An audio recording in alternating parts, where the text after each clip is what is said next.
So let's talk about how humans fight off those pathogens. The immune system is the system that's dedicated to preventing infection and then fighting off those infections. And there's three main steps to this. First, preventing infection in the first place. And this is a major part of the system. I think we mostly think about fighting infections, but part of the immune system is preventing pathogens from getting in the first place. Then we have generalized internal defenses, and these are the defenses you're born with that generally protect from all pathogens. And then we have something called the specific immune response. And this is the more specific part of our immune system that targets individual pathogens and allows us to respond more quickly to those individual pathogens. The rest of this lecture is pretty much going to cover these three steps. So let's start with step one, preventing infections.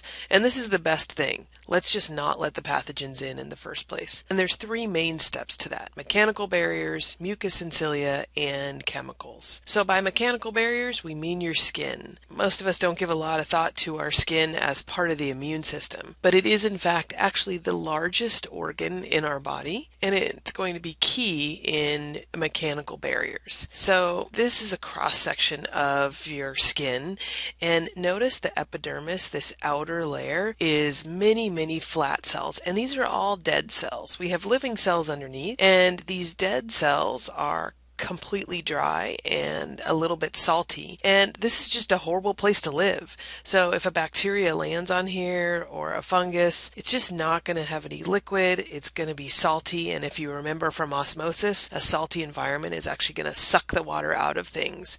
In addition to that being a harsh environment, the skin cells that the virus or bacteria land on are going to just slough right off and take the pathogens with them. And so it's a really great barrier to pathogens. So here's a close-up. So you can see the living tissue has the capillary beds, and you can see where if your skin gets cut, then we get exposure through these dead cells into the living cells, and then pathogens can more easily get in. Mucus and cilia are another way that we protect our bodies. The mucus traps pathogens, and then little hairs wave the mucus out of the body. We talked about this in the respiratory system. These line the trachea. I'll play this video briefly without the sound, and then you can view it as well on your own. The air that enters the nose needs to be warmed, moistened, and filtered before it gets to the lungs. This is because air contains suspended matter such as pollen, bacteria, dust, fungal spores, and viruses. The cells lining the respiratory tract play an important role in filtering the air and cleaning the nasal passages.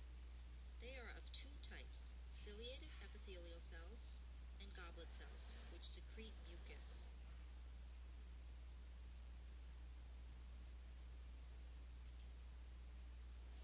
So hopefully you can see there that mucus combined with the cilia is a great way to trap pathogens and prevent them from getting into the body. The respiratory system is one of the key places that a lot of pathogens can get into the body because we don't have skin as a barrier.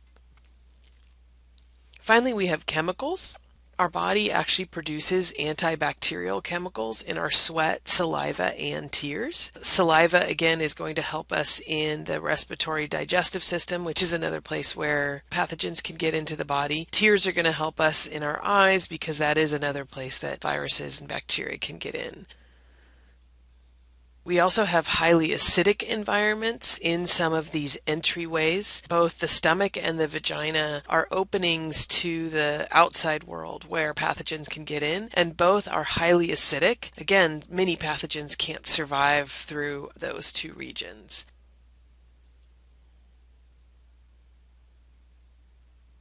So one of the most powerful ways that our immune system works is just by preventing infection.